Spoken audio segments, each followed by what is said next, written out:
할렐루야. 1월 10일 수요예배를 하나님께 올려드리겠습니다. 먼저 사도신경으로 신앙 고백을 드리겠습니다. 나는 전능하신 아버지 하나님, 천지의 창조주를 믿습니다. 나는 그의 유일하신 아들, 우리 주 예수 그리스도를 믿습니다. 그는 성령으로 잉태되어 동정녀 마리아에게서 나시고 본디오 빌라도에게 고난을 받아 십자가에 못 박혀 죽으시고 장사한 지 사흘 만에 죽은 자 가운데서 다시 살아나셨으며 하늘에 오르시어 전능하신 아버지 하나님 우편에 앉아 계시다가 거기로부터 살아있는 자와 죽은 자를 심판하러 오십니다. 나는 성령을 믿으며 거룩한 공교회와 성도의 교제와 죄를 용서받는 것과 몸의 부활과 영생을 믿습니다. 아멘. 기도하겠습니다. 사랑의 하나님, 그 은혜와 크신 사랑을 감사드립니다. 이 시간 저희가 함께 예배하게 해주시고 그럼에도 주를 바라보게 하심에 모든 영광과 감사를 올려드립니다. 주의 은혜 아니면 단 하루도 온전히 살아갈 수 없는 저는 연약한 존재임을 고백하며 나아갑니다. 주님, 저희를 긍휼히 여겨 주시고 주의 은혜로 이 시간 보듬어 주시옵소서. 성령님 간절히 인정하고 환영하고 모셔드립니다. 바람같이 불같이 생수같이 임재하셔서 이 시간 이 예배를 온전히 주관하여 주시옵소서. 감사드리며 이 모든 말씀을 우리를 원하신 예수님의 이름으로 기도드렸습니다. 아멘.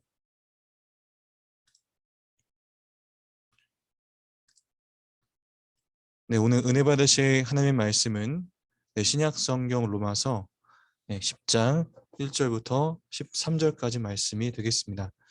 신약 성경 로마서 10장 1절부터 13절까지 말씀이 되겠습니다. 제가 읽겠습니다. 형제들아, 내 마음에 원하는 바와 하나님께 구하는 바는 이스라엘을 위함이니 곧 그들로 구원을 받게 함이라. 내가 증언하노니 그들이 하나님께 열심히 있으나 올바른 지식을 따른 것이 아니니라. 하나님의 의를 모르고 자기의 의를 세우려고 힘써 하나님의 의에 복종하지 아니하였느니라. 그리스도는 모든 믿는 자에게 의를 이루기 위하여 율법의 마침이 되시니라. 모세가 기록하되 율법으로 말미암는 의를 행하는 사람은 그 의로 살리라 하였거니와 믿음으로 말미암는 의는 이같이 말하되 내 마음에 누가 하늘에 올라가겠느냐 하지 말라 하니 올라가겠느냐 함은 그리스도를 모셔 내리려는 것이요 혹은 누가 무저갱에 내려가겠느냐 하지 말라 하니 내려가겠느냐 함은 그리스도를 죽은 자 가운데서 모셔 올리려는 것이라. 그러면 무엇을 말하느냐? 말씀이 내게 가까워 내 입에 있으며 내 마음에 있다 하였으니 곧 우리가 전파하는 믿음의 말씀이라.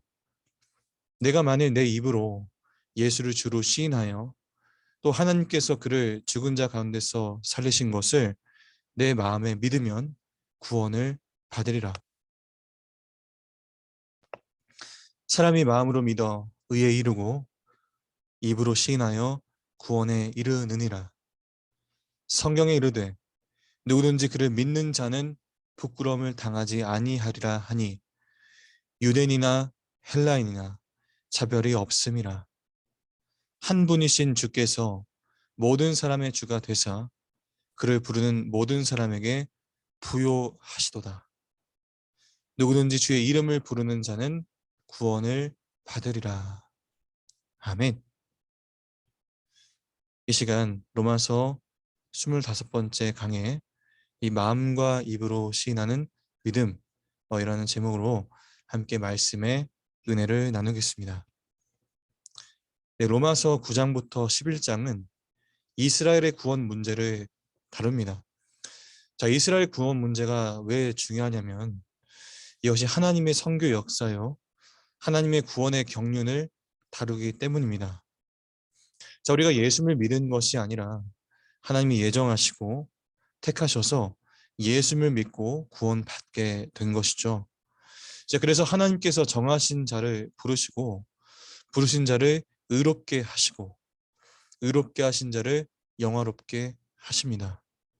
자, 그럼 당연히 질문이 나오겠죠. 이방인들은 예수를 믿는데 이 가장 먼저 믿고 복음을 받아들여야 하는 이는 그 선민 이스라엘, 이 유대인은, 근데 그들은 왜 복음을 받아들이지 않습니까? 자, 그 문제에 대한 이 바울이 받아낸 이 하나님의 지혜와 경륜을 이 9에서 11장까지 담아 놓은 것입니다. 자, 그래서 이스라엘이 복음을 받아들이지 않는 것은 하나님의 실패가 아니다. 하나님께서는 이방인도 긍휼히 여길 뿐만 아니라 이스라엘 중에서도 남은 자가 있다. 왜 어떤 자들은 넘어지고 어떤 자들은 받아들이고 구원을 얻느냐? 믿음의 의로 하나님 앞에 서려는 사람들은 누구든지 다 구원을 받을 수가 있다. 이는 복음은 이방인과 유대인을 따로 구분하지 않는다라는 것입니다. 믿음에는 자기 믿음과 하나님을 향한 믿음이 있습니다. 이 자기 믿음은 자기의 확신인 것이죠. 그래서 자기 믿음은 성장할 수 없습니다. 바울은 믿음으로 시작해서 또 계속해서 믿음으로 성장해야 함을 여러 번 우리에게 권고하셨습니다. 자기 믿음은 열매를 맺을 수가 없습니다. 왜냐하면 그것은 올바른 믿음이 아닌 자기 확신에 근거하기 때문입니다. 믿음은 우리가 전혀 볼 수 없을 것 같은 그것을 보게 하는 것입니다. 소망 중에 주님을 바라보며 하나님을 향한 믿음을 가지고 살아가는 사람들은 이 전혀 기대하지 못했던 것들을 기대하게 되고 소망하게 되고 자기가 바라보던 것을 눈으로 확인하게 되고 점점 믿음이 성장하고 열매를 맺게 됩니다. 자, 그러나 자기 믿음을 가지고 있는 사람들은 이것이 진리 가운데로 인도하지 않기 때문에 이 절대로 믿음 안에서 성장할 수 없고 열매를 맺을 수 없고 진리에 도달할 수 없습니다. 이런 사람들은 계속해서 이 자기 행위와 자기 수고와 이 자기 노력을 통해서 구원을 얻는 줄로 생각하고 그것이 믿음인 줄 알고 계속해서 자기 신념 가운데 살아가는 것과 똑같은 것입니다. 유대인들이 바로 그런 사람들이었죠. 이 바울은 유대인들의 그런 모습을 보면서 너무나 안타까워했습니다. 그래서 9장에 유대인들을 향한 그 안타까운 마음으로 유대인들이 구원받지 못하는 이유에 대해서도 10장에서 계속 증거하면서 이 믿음이 무엇이고 어떻게 구원을 받아야 되는지를 우리에게 증거하고 있습니다. 우리는 어떻게 온전한 구원을 받을 수 있을까요? 사도 바울은 유대인들을 생각하면서 오늘 본문을 써내려 가고 있는 것입니다. 먼저 1절을 봅니다. 이스라엘의 실패에 대해서 바울이 비난하는 것처럼 보입니다. 하지만 사실 그 누구보다도 이스라엘의 구원을 원하면서 그들의 실패를 아프게 지적하는 것입니다. 왜냐하면 이 바울 자신도 같은 처지에 있다가 율법으로는 하나님 앞에 설 수 없다는 것을 뼈아프게 깨달았기 때문이었습니다. 자기는 이방인의 사도로 이방인의 구원을 위해서 헌신하고 있지만 자기 마음에 가장 큰 소원이 있다면 내 동족 이스라엘이 구원받는 일이었다라는 것을 이 그런 사랑의 마음으로 이스라엘의 실패를 아프게 지적하고 있는 것입니다. 자, 2절에서 3절을 봅니다. 이스라엘이 실패한 이유는 지식 없는 열심 때문이었다라고 합니다.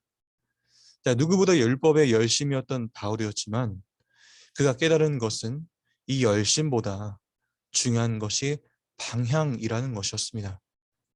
이 지식 없는 열심은 자신도 망하고 다른 사람들에게 고통을 줍니다. 이 자기 열심에 갇혀 살아가면 결국 하나님의 의를 따르는 것이 아니라 자기의 의를 따라 살아가게 됩니다. 그래서 인정받아야 되고 영향력을 가져야 되고 자기의 뜻이 관철되어야 하고 결국 그러한 열심은 이 자기 자랑을 위한 것이고 곧 교만이다라는 것입니다. 그들은 하나님의 의를 잘 알지 못하고 자기의 의를 세우기 위해 하나님께 복종하지 않는다라고 합니다. 이 얼마나 무서운 일입니까? 우리는 늘 자신을 돌아봐야 합니다. 하나님의 아는 올바른 지식에 기초한 열심인가? 라는 것이죠. 그래서 언제나 말씀과 성령이 이 균형 있게 강조되어야 합니다. 너무 성령님만 강조하면 신비주의로 가게 되고 너무 말씀만 강조해도 이 율법적으로 빠지게 되는 것이죠. 편향적인 것은 방향을 잃어버릴 수가 있습니다. 그래서 언제나 복음, 그리고 하나님의 말씀이 중심이 되어야 합니다. 이어서 4절부터 5절 말씀을 함께 봅니다. 자, 우리의 행위, 힘으로는 율법을 온전히 지킬 수가 없어요. 그러니까 이 바울이 로마서에 기록했지만 이 마음은 원하고 선하지만 그대로 살지 못하는 것이 우리라는 것입니다. 율법이 우리를 구원하지 못하며 우리로 유일한 구원자 예수 그리스도를 향하게 한다라는 것에 그 율법의 진짜 목적이 있다라는 것이죠. 나는 하나님 앞에서 누구보다도 의롭고 행함으로 따지면 내가 하나님 앞에 제일 먼저 설 수 있다라고 믿었던 사람이 바울이었습니다. 이 바울의 고백과 간증입니다. 아, 행함으로는 율법으로는 하나님 앞에 인정받을 수가 없구나. 의인은 없나니 하나도 없구나. 자, 그러면 율법을 전혀 지키지 않고 예수만 믿으면 되느냐? 그것도 아니죠. 정말 예수를 믿고 거듭나면 예수님 안에서 율법에 순종하고 온전히 지킬 수가 있다라는 것입니다.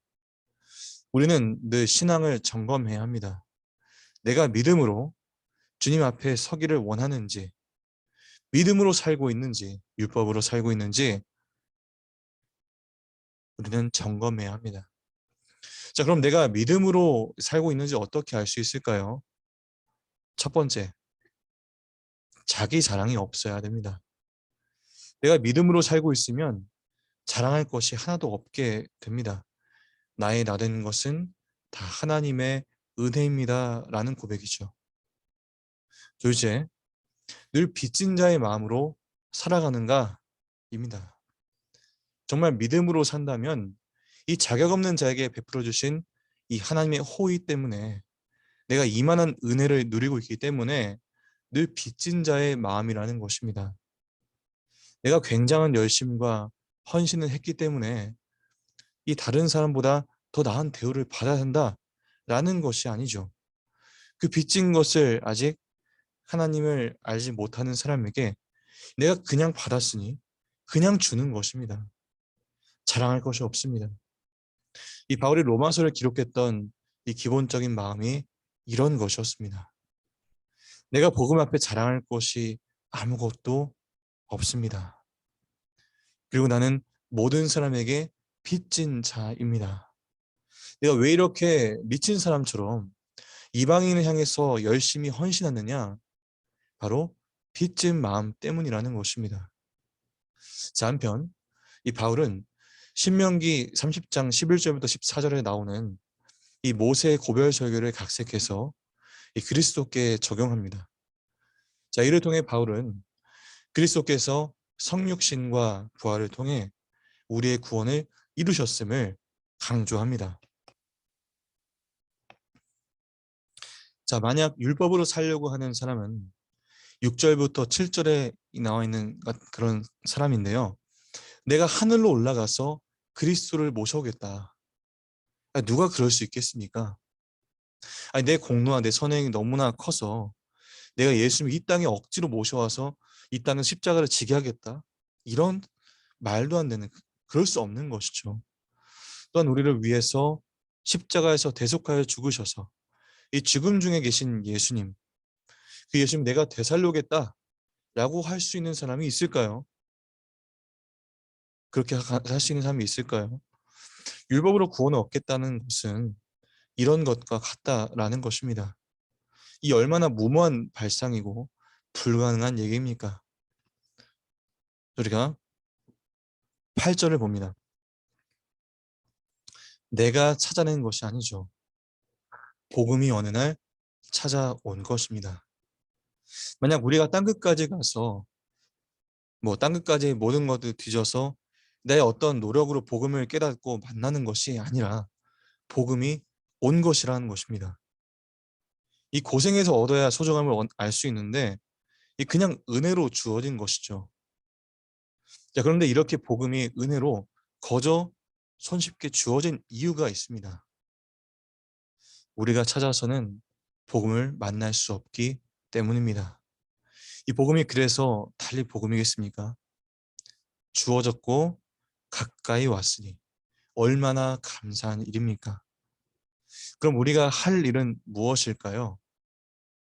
우리 입속에 넣어주듯이 복음을 우리에게 주셨을 때 우리가 정말 그 복음을 받아들이고 믿는다면 내가 정말 복음을 믿는 방법이 이 9절부터 10절이 되는 것입니다.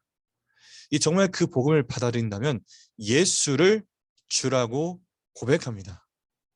사실 우리들에게는 이 예수를 주라고 고백하는 것 얼마나 쉬운 일입니까? 그런데 습관적으로 하는 그 입에 붙은 말로써 주여, 주여, 주여 하는 것은 아니라는 것이죠. 이 주라는 고백은 당시 목숨을 내놓은 고백입니다. 그 당시 로마 황제를 지칭하여 이 주라고 했는데 일반적으로 로마 사람들에게 누가 주냐라고 묻는다면 그들은 똑같이 이렇게 대답했습니다. 주가 누구냐고요? 가이사입니다. 로마의 황제입니다. 자, 어쩌면 우리가 살고 있는 한국 사회에서는 예수를 믿기가 너무나 편하기 때문에 입으로 고백하지 않는 것인지도 모르겠습니다. 이 모든 곳에 성경책이 있고 내가 원하면 언제든지 설교를 들을 수 있고 이제 그런 시대에 살고 있는 것이죠. 자, 인터넷만 키면 하나님의 말씀이 들려옵니다. 자, 그런데 정작 나의 삶의 현장에서 내가 예수를 믿는 그리스도인이다 라고 고백하는 사람들이 적다라는 것입니다. 예수님이 내 안에 있는 사람은 세상이 두렵지가 않습니다. 오늘 이 믿음을 가지고 살아가는 자녀들에게를 주님의 이름으로 축원을 드립니다. 왜 그렇습니까? 이런 고백을 가지지 않으면 세상의 길로 따라가게 되기 때문입니다. 거부하지 않으면 나는 그곳에 속박당할 수밖에 없습니다. 세상 사람들이 살아가는 그 방법대로 살아가게 되면 나도 모르게 유대인들처럼 변하게 되는 것이죠. 그러나 우리의 10절을 한번 같이 보겠습니다. 복음을 받아들인 사람들은 예수님이 주시다 라고 고백했습니다. 왜 마음으로 믿는 것이 중요할까요? 왜 그렇게 중요하게 생각하는 것일까요? 이 당시 사람들은 지, 정, 의가 모두 마음 가운데 있다고 믿었습니다.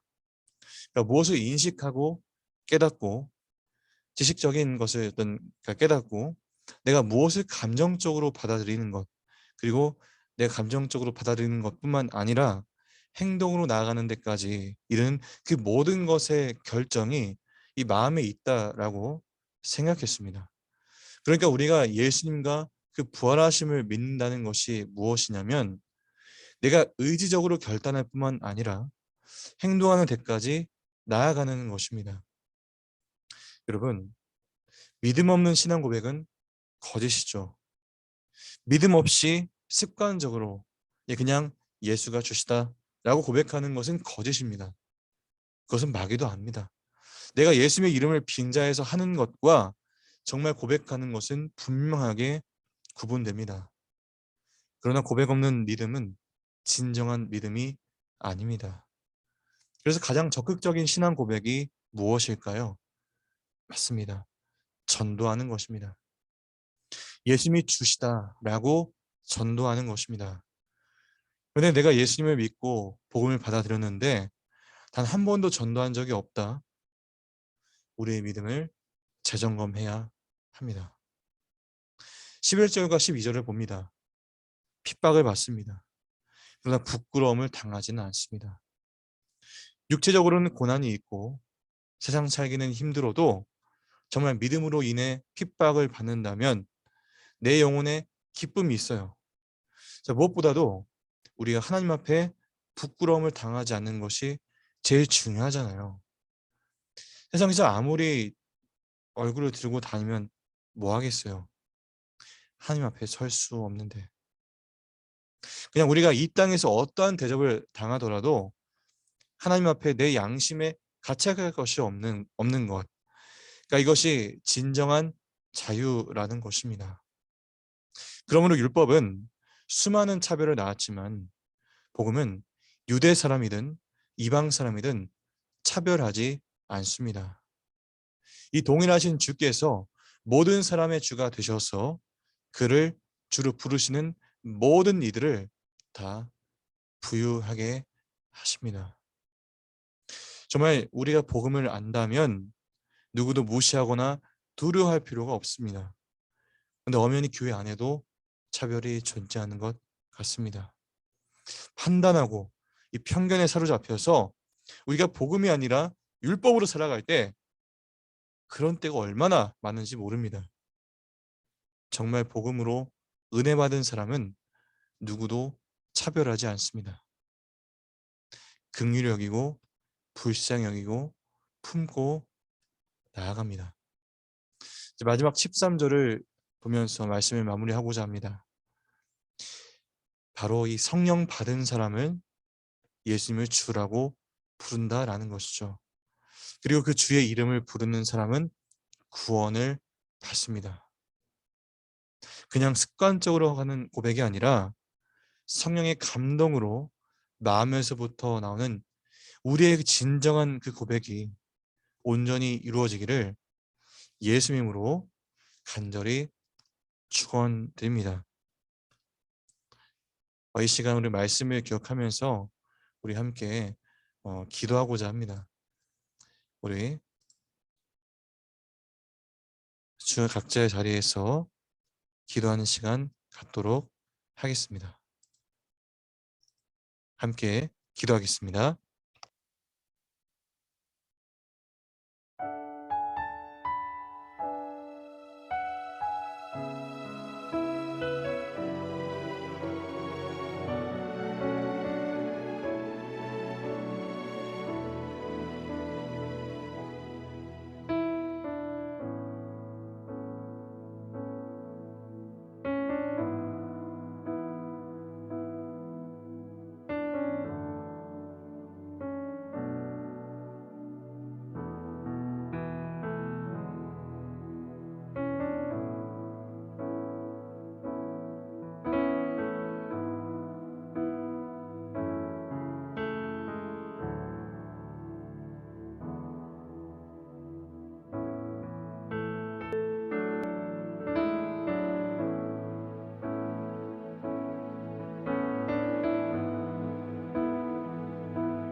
사랑의 주님, 그 은혜와 크신 사랑을 감사드립니다.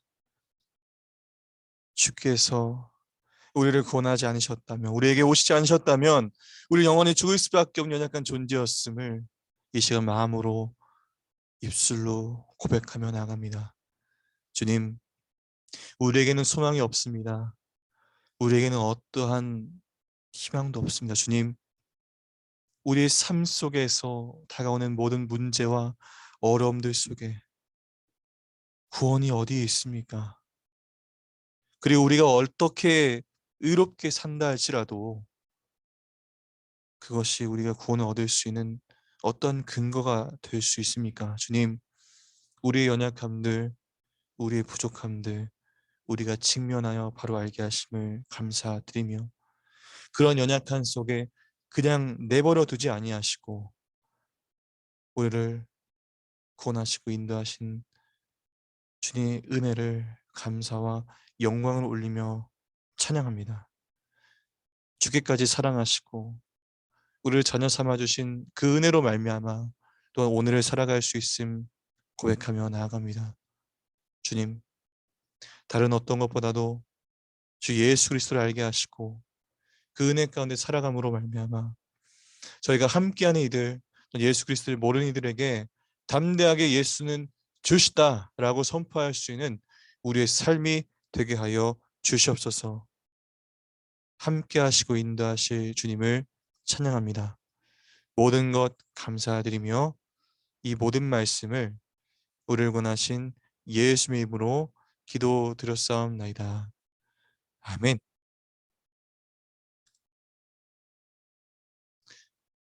네, 광고 시간인데요. 네, 특별한 광고사항은 없겠습니다. 세부적인 유동적인 사항들은 우리 별도의 소통 창구를 통해서 전달해 드리도록 하겠습니다. 네, 이상으로 주기도문으로 모든 예배를 마치도록 하겠습니다.